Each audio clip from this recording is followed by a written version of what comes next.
All right, hello everybody. Welcome to Digital Resilience. I am Scott Lemmon. I'm a Google Earth Outreach trainer. And today we're going to talk about digital resilience. We're going to define what exactly that is and some different aspects of it. We will have a question and answer period towards the end of the session, and you'll be able to jump in your chat box and type in some questions, and we'll go over that towards the end of the presentation. And we'll also make a copy of this presentation available because I really have a lot of detailed steps on how to do some of the things that we wouldn't be able to, go into great detail within an hour. But I want you to have that reference that you can go back and you can, really do something with the information that we're sharing today. And you can always reach out to me as well. My email address is on the presentation. We'll have a couple of videos to share, but just to minimize any technical difficulties, I'll probably put them towards the end. Just some short supplemental videos to kind of give you some ideas of what we're talking about. So we'll go ahead with the presentation here. Who I am? Well, I'm a Cherokee Nation tribal citizen, Google Earth Outreach trainer, and a web developer since the beginning of the internet. And that seems like a long time ago. Technology was a lot different back then, and a website was a big deal, and a website is a bigger deal than ever. And sharing information, and what's really important is sharing accurate information, or finding the accurate information out there on the internet. And that's one of the aspects of what we're going to be talking about with digital resilience, is how to get information out there and represent the truth. So really, digital resilience, we kind of have two aspects that we're talking about. We have the informational, but we also have environmental. As a tribe, resilience means, thriving as a community, and what we need to be aware of and what tools are out there that are available for us to use, and the same tools that other people are using, and people that might not have our best interest in mind. So I'd like everybody to, know how to use these skills and make use of these skills. So we're talking about making the digital world work for you, how to use the internet and not let the internet use you. So if you were at my workshop earlier when we were talking about internet viruses and phishing and sharing of information, you probably heard me say, don't feed the internet. Well, I was talking about your personal information, data that you don't want shared so that other people would steal your identity. It's really important to make use of the internet and share the information that you need to share about your community, about your business, about your personal stories, with your storytelling. It's very important, especially for indigenous cultures, to share that information, to make sure the correct information is out there. And so like I said, use the internet. Don't let the internet use you. You make use of the internet as a tool that benefits you. Preserving our collective and individual identities online. We want to use social media and storytelling to make use of the most popular method of learning in our world. The term resilience gets thrown around a lot. It gets confusing what exactly that means. And we'll go over some definitions here so you know exactly the direction that we're going. So how can we use this internet to promote and preserve ourselves and our true cultural identity? Definition of resilience: the capability of a strained body to recover its size and shape after deformation, especially by compressive stress, and an ability to recover from or adjust easily to misfortune or change. So those are definitely words that apply to the Cherokee Nation. We want to be resilient in the world with our stories, with our knowledge, to preserve who we are. We don't want others going out there claiming to be representative of the Cherokee people and using these tools to misinform. Some are intentional, some are non-intentional, but the damage is done nevertheless. So everyone needs to speak up. True representatives need to speak up and make use of the internet to preserve our culture and to preserve our society. Digital, it's just composed of data in the form, especially binary digits. So we're talking images, we're talking photos, digital readout, all about the internet there, all those kind of aspects, the kind of content and information that you see on the internet. And I think this is a very important thing to remember. You want to define yourself, or the world will define you. If we're quiet, if we don't share information, then the general public gets confused about who the Cherokee people are, who any tribal citizen is. You would probably be surprised, well, many of you wouldn't be surprised, that a lot of people in the general population think tribal communities don't exist. They think that is a long lost, forgotten people. They don't realize that tribal communities such as the Cherokee Nation continue to exist and thrive. So it's really important to use these tools to spread that message and to share the accurate information. Yeah, just like what I referred to, there's a lot of inaccurate information that's out there.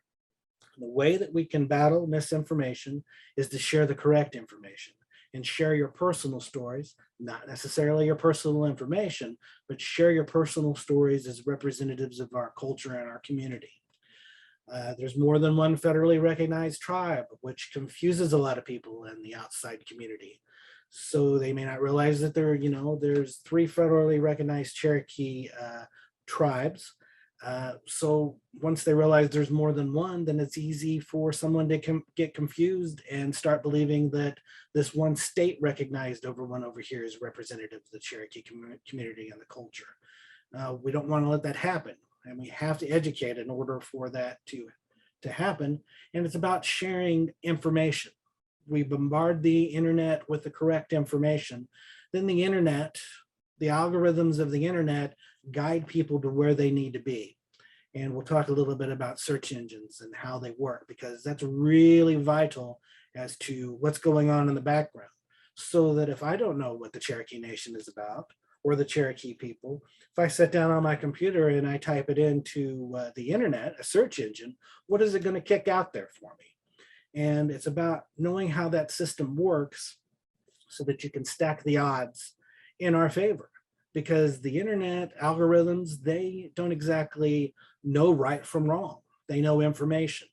They try to pick up on what's the accurate information. But if somebody bombards the internet with false information, then the internet's going to feed that to people. And anymore, when you're searching for something on the internet, you usually click on that first link that pops up. And that may not be the accurate link. So that's something you definitely want to take into consideration. Well, what's the internet? A communication system of interconnected computer networks, the modern form of communicating information, no single governs. Well, a saying that I always like to say when I'm wrong about something is I'll say, well, it has to be right because I read it on the internet. And just give me a few minutes and I'll go put that information on the internet, and then I'll show you where I got it. Because really that's what it's all about. Anybody can put anything on the internet. It's trying to discern the truth, trying to find information, the correct information. That's where the challenge is. We must all take the next step and use our language and share our culture online. The internet exists and we must represent ourselves. Sequoyah, why did he create the alphabet? Communication. It was about communication, using modern communication, and the achievements that it allowed the Cherokee people by having a form of communication was an incredible leap forward. But now we have this internet tool and we kind of leave that up to other people to worry about, when in fact this is our chance to all contribute and share information, correct information about our culture. Oh, there's my little quote that I was talking about. Just realize that everything you read on the internet, that does not necessarily mean that it is true. I shouldn't say not necessarily. Most of what you see on the internet is not true. You got to look at your sources. You got to do a little research and make sure that you're getting the correct information. Generational loss of cultural identity. This is why storytelling is so important. You need to share these stories. There's past generations in my family that I remember showing me different locations that said, well, over there, that used to be, this land was significant for this reason. Or over here, this is where this used to be. This is where this tribe was. This is where that was. You share those stories. And if you do not continue to share those stories, that information gets lost. So for example, a current generation, you ask them, well, what used to be over there? And maybe they'll say something like, well, that's where the Walmart used to be. That was the old Walmart. Over there's the new Walmart. You lose that knowledge if you don't share that knowledge and share your stories. And you lose a generation, you lose a lot of information that that generation had. So capturing history and storytelling is very important to cultural identity. Story here, town of Topeka, a very popular belief. You know, where did the town of Topeka get its name? Because everyone knows, a lot of people know that it is what's an Indian word. And there's literally a popular belief in the town that an Indian one time ran into another one and overlooked the land, and they were trying to decide what to name the land. And the other one had noticed that in his moccasins, one of his toes was peeking out. And so the story goes, they named the area Topeka. Totally bogus story. And yeah, it's funny, it's laughable, and who's going to believe it? Well, it turns out everybody is going to believe it. So you need to share that information. That's the only story that most people know, the general public knows, is that silly story. And that's the story that gets shared. And so that's the only knowledge that the general public passes on. When the name of Topeka, a Kansas Osage name that means places where we dig potatoes. That is a closer definition at the very least of how it got its name.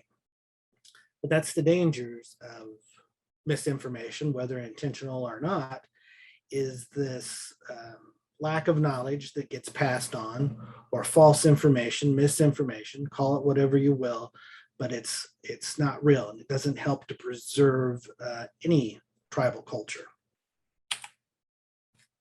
So just remember, a library, what is reality? A library has fiction and nonfiction sections, and the internet does not. And not many people turn around now and go to the library to do research because they have the internet in the palm of their hand on their devices. So kind of a last ditch effort, it seems, anymore for anybody to do research at a library. So realize the fictional story gets passed around more than the truth. And if that happens, fiction becomes the reality. A lot of family history was passed down from my elders.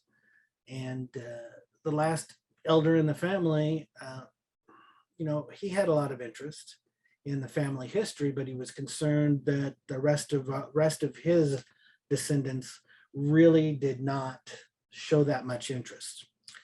And so what's important is to not let a generation cause all the information to be lost. That's why storytelling here is going to be important, and using the internet in a proper way to pass on that information. Because even if you have a generation that loses interest, maybe that next generation, someone's going to stand up and is going to need that information. It's going to want it, and is going to do something with that information to restart the cycle over.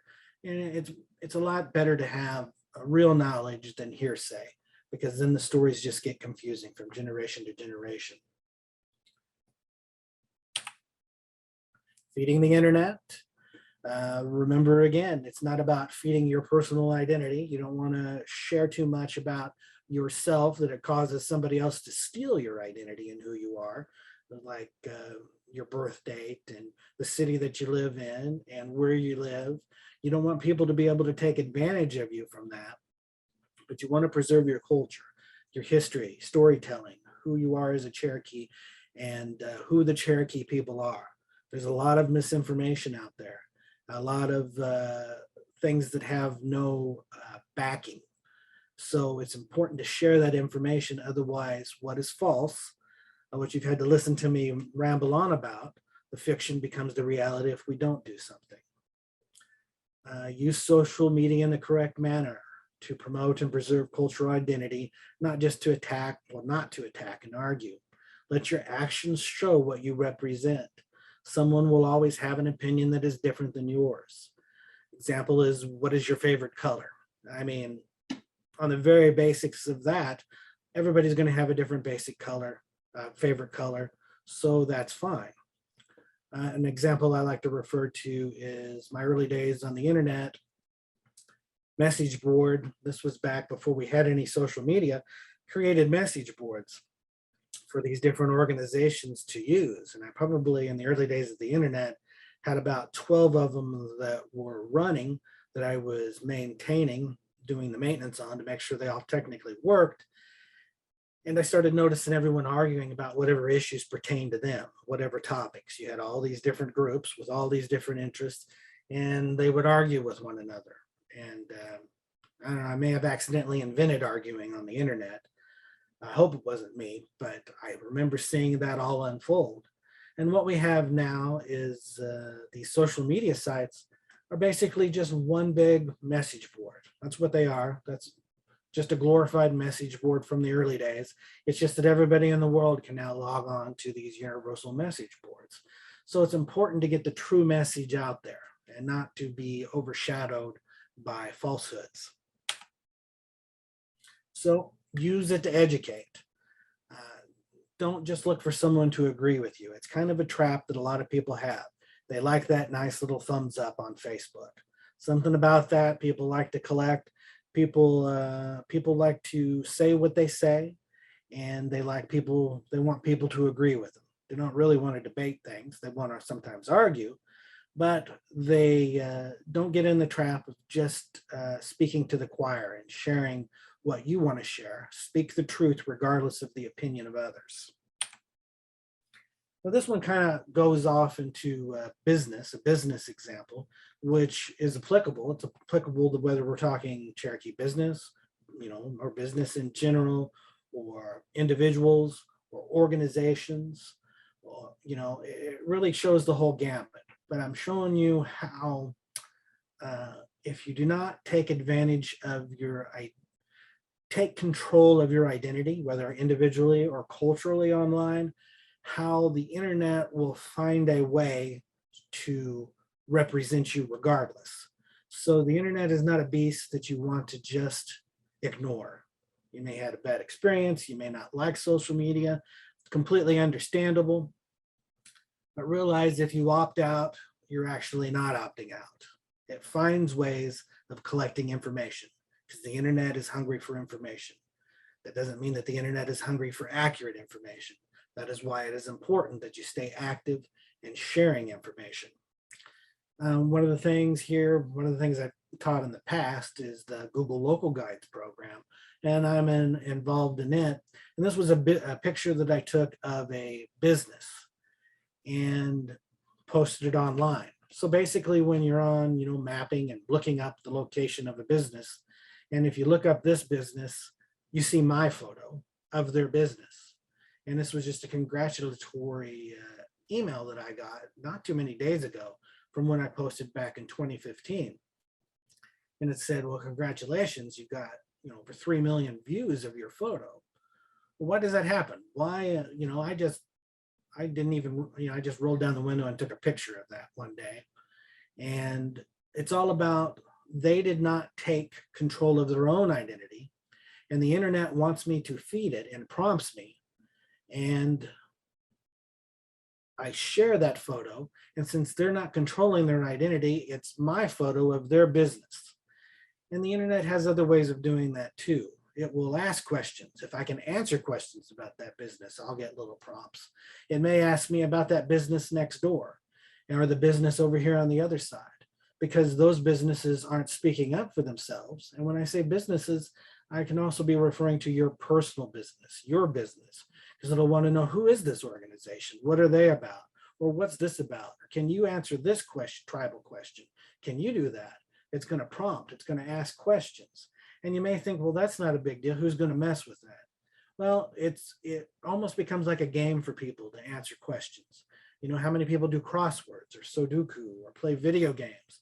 Those are games. And this is another form of a game. It taps into someone's system, and you want to feed the internet. You want to be helpful. You want to answer these questions.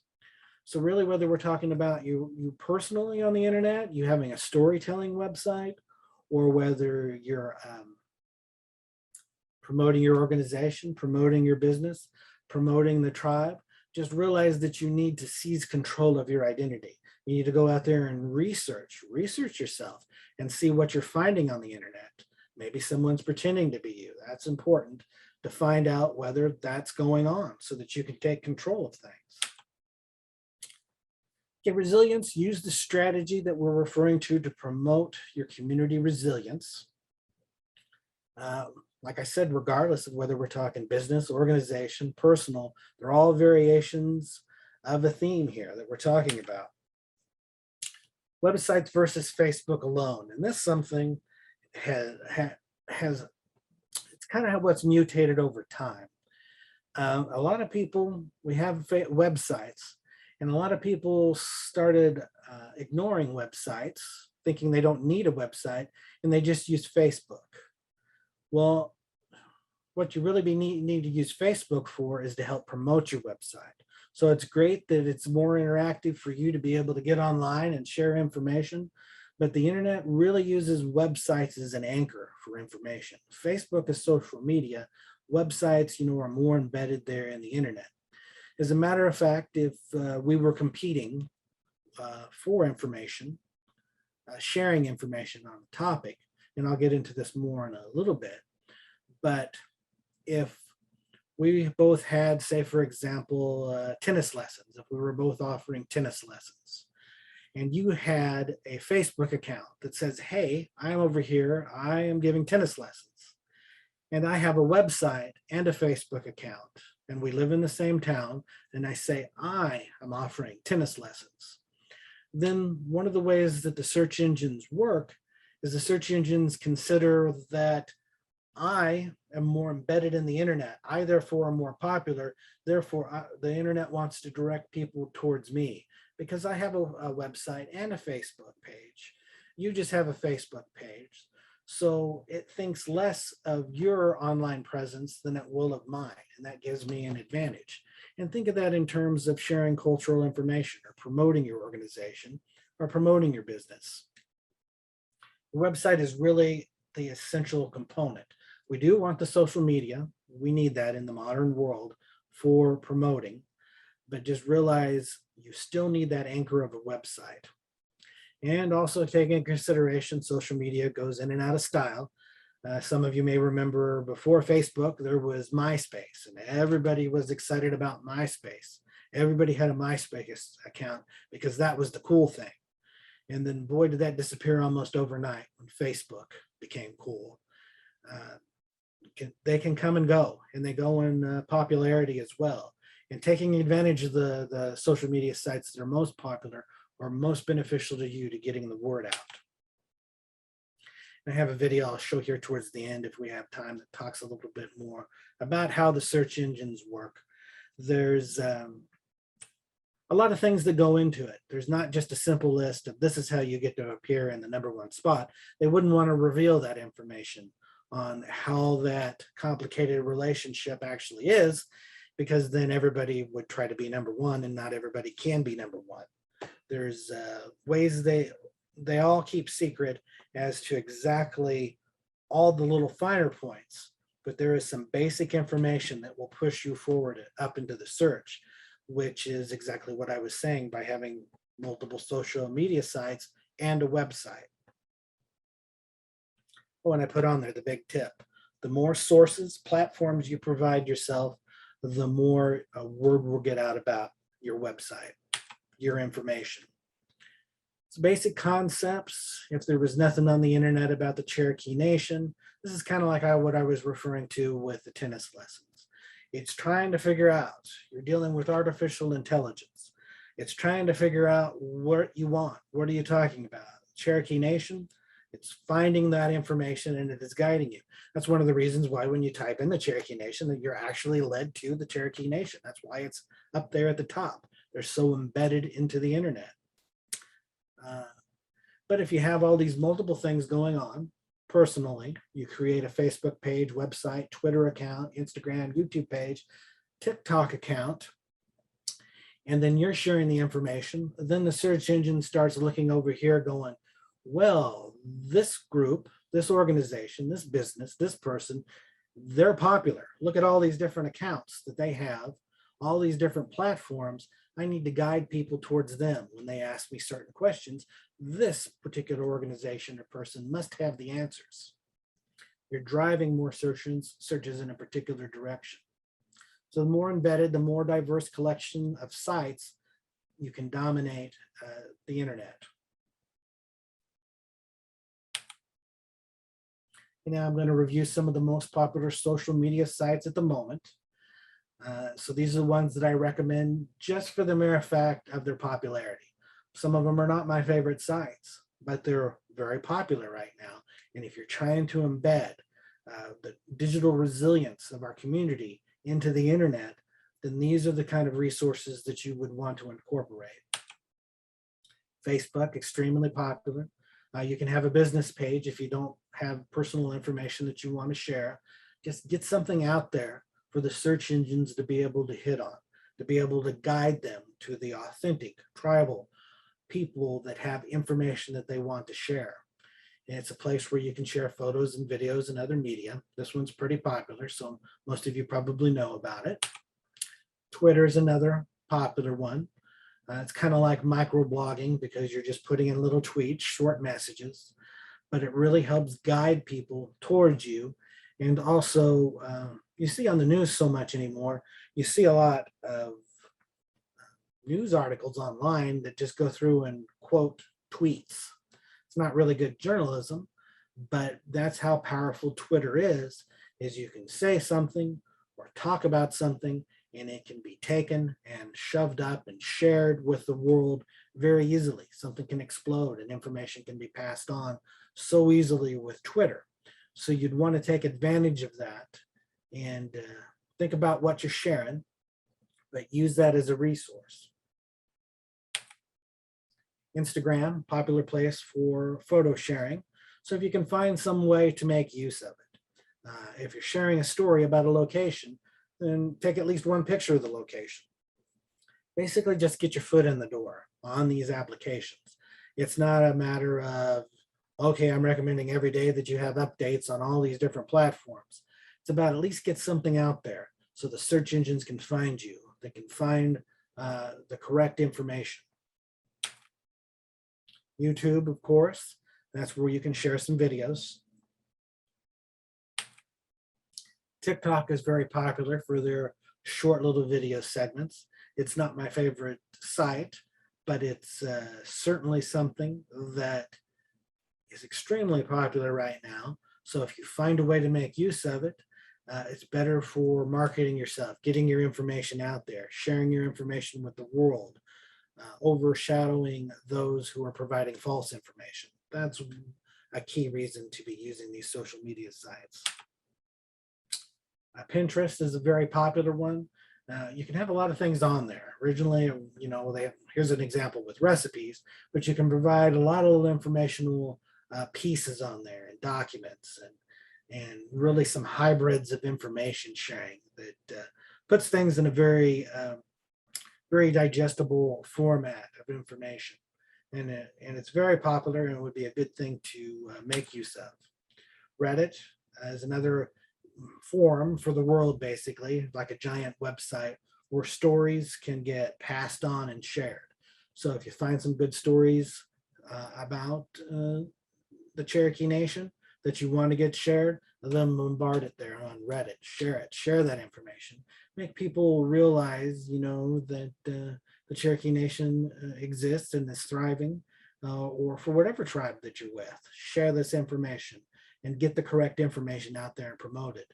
Let's see some authentic news rather than some silly fictional story about a toe peeking out is the reason why this city is named this way. You want to use these resources to share the correct information.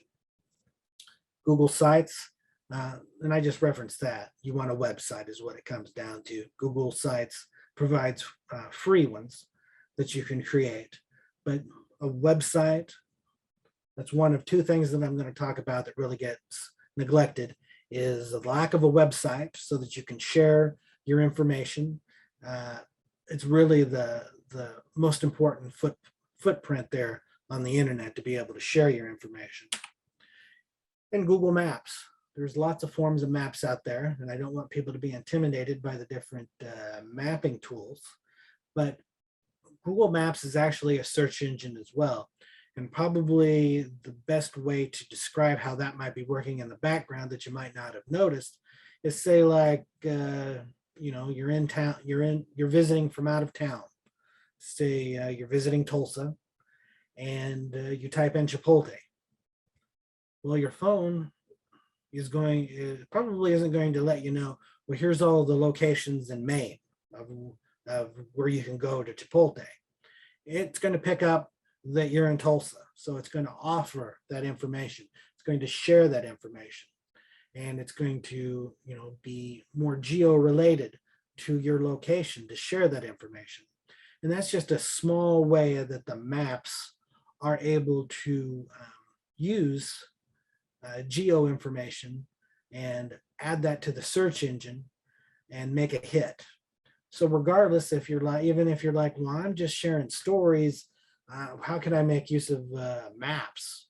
Well, you could get the edge over someone else by sharing a location, share a point of something important in your city that it's important for your discussion, or a region where your story came from, or something like that. Just find a way to use the mapping tool, because that's going to give you an advantage in the modern search engine that not a lot of people realize how big of a role that it is actually playing in the background. So literally, if you had someone using all the social media sites, but you use the social media sites and you use Google Maps, then suddenly that search engine, no matter which search engine you're using, is going to direct people towards you as the go-to person for information, because you've shared on so many different levels. Blogs is another one. It's just an opportunity. Find a way to blog. It's kind of almost like an extension of a website where you're just sharing stories and sharing information. But a blog will hit differently than a website. So that doubles your power. Create a blog, and you don't have to blog every day, but share some information. All right. Did I mention that Google Maps is a search engine? Most online mapping programs are. So even if you're not using Google Maps and using another map system, that's fine as well. You want to get on the map. That's what it's all about. Very underutilized, and it's perfect for storytelling. And there's some content here that I'm going to talk about. I'm not going to get into a lot of detail about how to actually go in, because I know it's intimidating to go in and actually use a map and create stories and add information. It's very simple, but what I've done is I've added it to this PowerPoint towards the end. So we might have time to go over a little bit of it, but at the end of our session, at the end of this conference, you'll all be able to get a copy of this presentation. And I literally walk you through the different steps of a couple of the popular Google mapping programs where you can go in and fill out the information and see what it's all about. And you could be an expert user by the time you're done with it. And it's just kind of lengthy because it's straightforward, trying to take you through the steps so you can go from 0 to 10 in your mapping skills rather quickly. Storytelling maps. I am going to save that one towards the end, just in case we have a couple issues. I don't like jumping back and forth between the PowerPoint and the videos. Don't be overwhelmed by some of those advanced features. Like I said, I want you to know these tools exist and that they're available for you to see. You can make maps. When it comes to Google making maps, you just log into your Gmail account and type in mymaps.google.com, and you have the ability to create all these different maps in different forms. And here's an example of what a city looks like. Just like on your basic, when you're looking up the location of something, you can look up this basic information. There's a different view of the city. This is what it all comes down to. That's what you see on your phone. That's the kind of stuff that you see on your phone. But when you take it to the personal level, you're able to add all these layers. Here, down here was that basic level that we were just looking at. And now you can add your content and your stories. And you can make it private, keep it private. You can make it, share it with a handful of friends, or you can make it completely public. And you can add in all your information on top of that map and still own that data and embed yourself in the internet to be able to share your stories. So there's our base map. There's those custom map layers where you can add information on that base map that we were just looking at, and it can be private or shared. And there's just some modern examples of some locations, like for a business, when you're looking up a business, you can see how all this content is built into the mapping system. And it's getting to the point, really, society's on such a go, go, go mode that, you know, you're not always hitting the website anymore when you're trying to find information. You're not visiting their website. You're not visiting their Facebook page. You're using the maps. And the map is over here giving you all that basic information, probably all that you need to know, because now it is the map. It's the search engine map that is spitting out the hours and the website address if you wanted it, but the location. So if you're looking for information, this is a place where it can really be embedded. And some people are just getting out of the habit of even needing social media. They're using maps to get the information that they need. Again, too, this was the local guides reference that I was talking about. These were all businesses. And this was just an experiment I did, that I was just moving by quickly and, you know, taking photographs. And I had all these views that I collected rather quickly. And luckily for these businesses, I was not misrepresenting them. I was representing them as best as I could on a cloudy day with a cell phone as I'm walking past them or driving past them in some cases and taking photos. And suddenly now I'm the one who is representing them because they're not getting online and noticing that there's any difference there.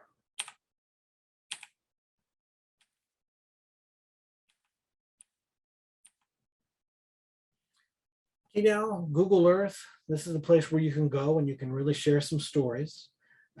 It's a showcase out there showing our environment and our world around us. And Google Earth is all web-based now. It's not just, it used to be an application, and it's web-based where you can get in there and you can share stories. And further down here in the presentation, like I said, I got some steps that shows you how you can go in there and that you can share your stories. So now let me go ahead and we're going to hop over to some videos here.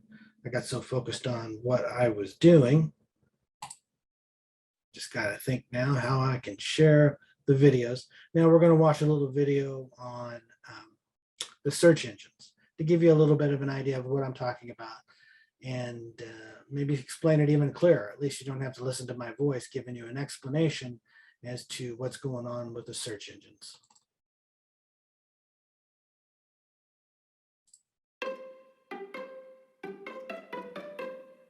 Every day, billions of people come here with questions about all kinds of things.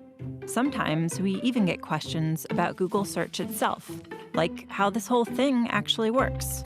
And while this is a subject entire books have been written about, there's a good chance you're in the market for something a little more concise.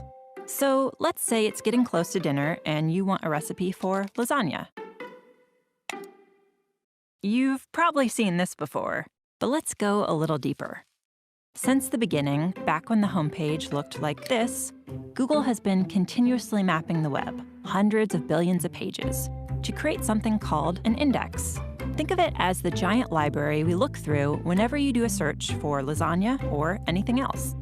Now, the word lasagna shows up a lot on the web. Pages about the history of lasagna, articles by scientists whose last name happen to be lasagna, stuff other people might be looking for. But if you're hungry, randomly clicking through millions of links is no fun. This is where Google's ranking algorithms come into play. First, they try to understand what you're looking for, so they can be helpful even if you don't know exactly the right words to use or if your spelling is a little off.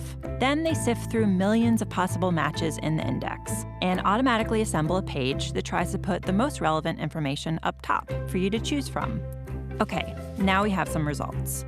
But how did the algorithms actually decide what made it onto the first page? There are hundreds of factors that go into ranking search results, so let's talk about a few of them.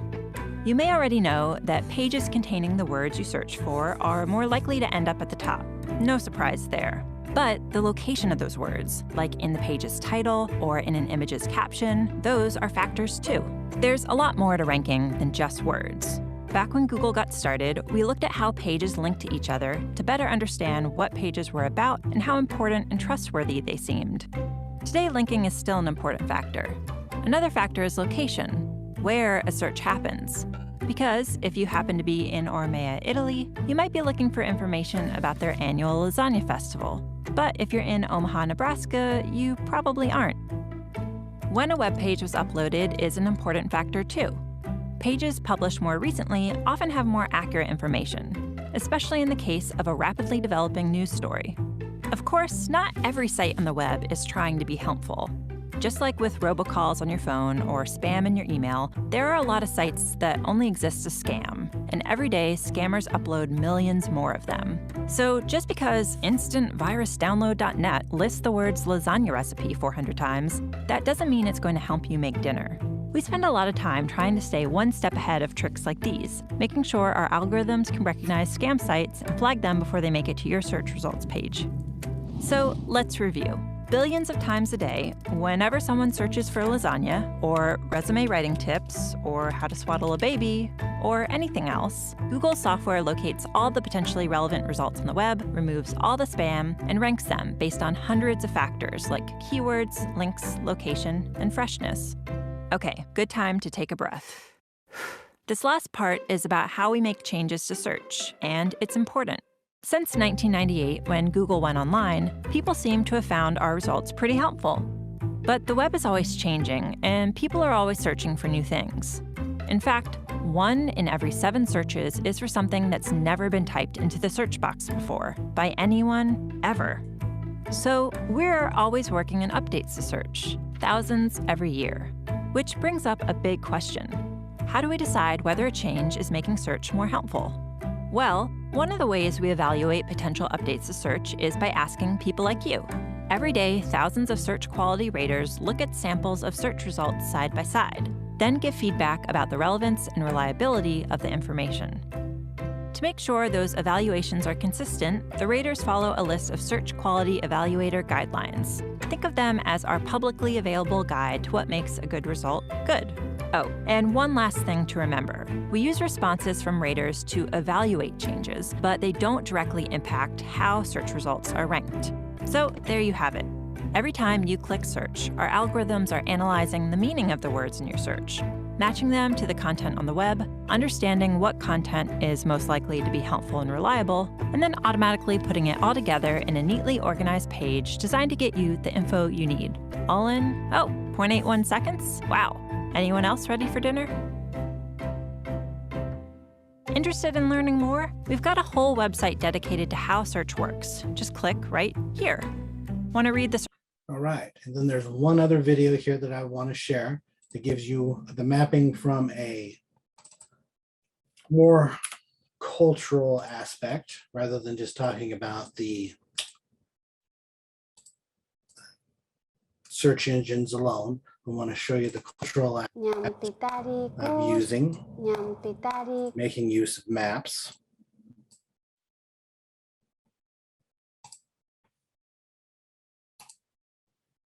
So here we go with this video.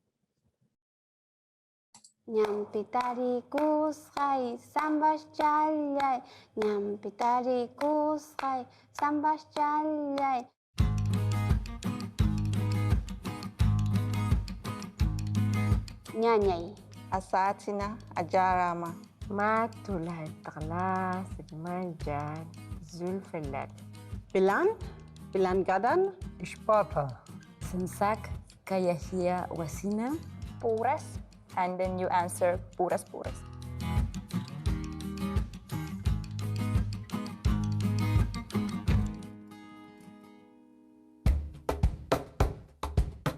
blue is mean thank you. We use this to say thank you to people and also to greeting when we meet somebody. Inuyugot. Ayungitjugot. Mo so ay padidi, so ay daidi. Patapuri kun sa kaimantir. Kin akiti halik pa pekalea. Amaniman. Que somos hijos de la tierra. Palo chupiti nalo alarahi. Wa nukupiti patum kun kupanek. Jodi läpuorehko oru. Mun ruokkitulaa mun vaimus, jota johtaa mun melte. My home is in my heart wherever I go. Yeah. The most beautiful thing about our language is that it's still existing. It's a language that we're fighting actually every day to keep it, and we want it to pass it to our kids. Culture and language belong together so that we cannot speak about them differently. Everything is linked to everything. Language is more than just speaking to someone. Ano medjom onyu ada puru.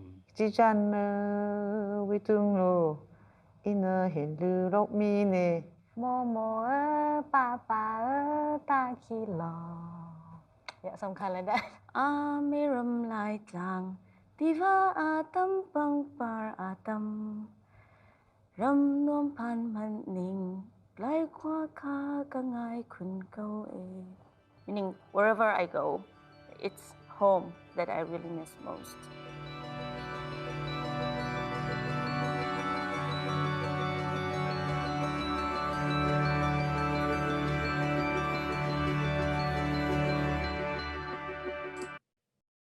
All right, I wanted to share that video to give you another perspective on the mapping. Let's see here, let me get back to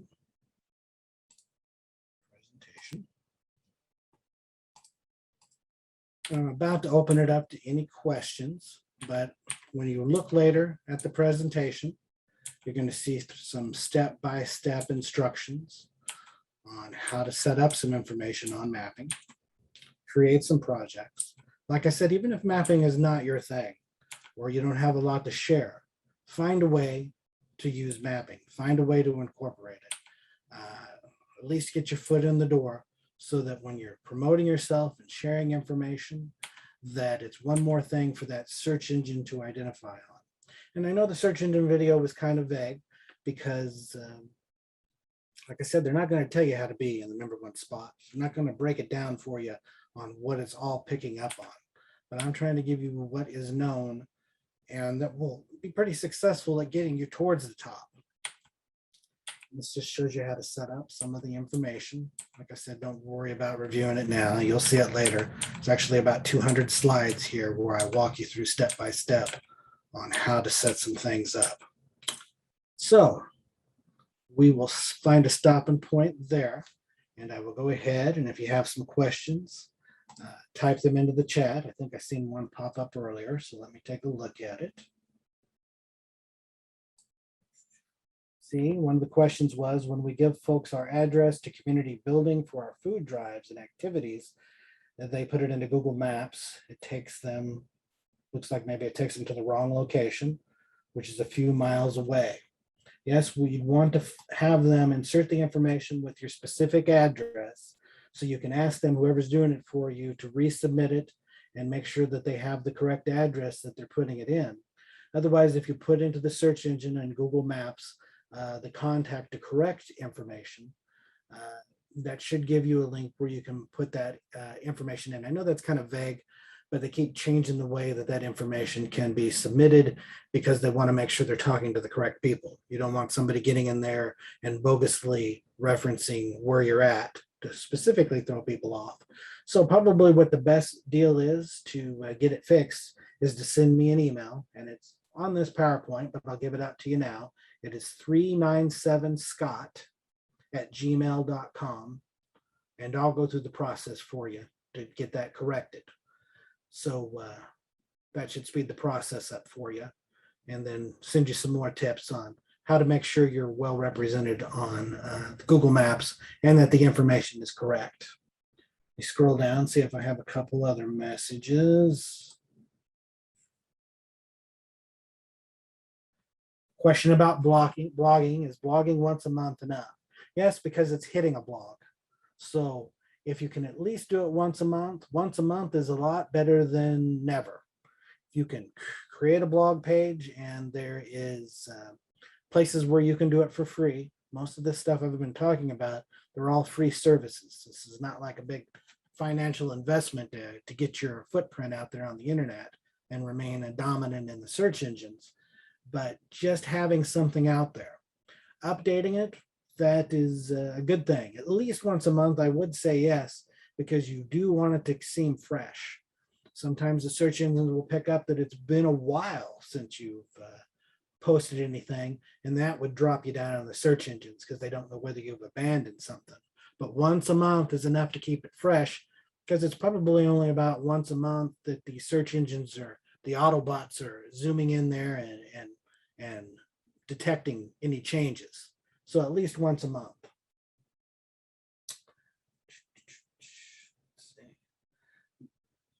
Well, one more question. You know, the blockchain, the newest technology is definitely going to be helpful. They're always making improvements, but also realize that scammers are always making improvements. You want to be safe and make sure you only have, what am I trying to say? Don't share your personal information. Make sure your business is out there, your organization, your personal stories, that they're being shared, and keep an eye on changes in technology, because unfortunately when something goes wrong, it's usually after the fact. When I'm starting to think in the levels of security, that you find out that a business will come out and tell you, hey, your information may have been compromised. We have millions of people. I think it's T-Mobile that's going through it right now. T-Mobile had a lot of information hacked. Well, that didn't just happen. They didn't like, whoops, this just happened. Let's let these millions of people know that their information could have been compromised. That time, the bad guys get in there and do damage before they're picked up sometimes, or the damage is done. They walk away with the information, and even the companies that have your information aren't quite sure what they got.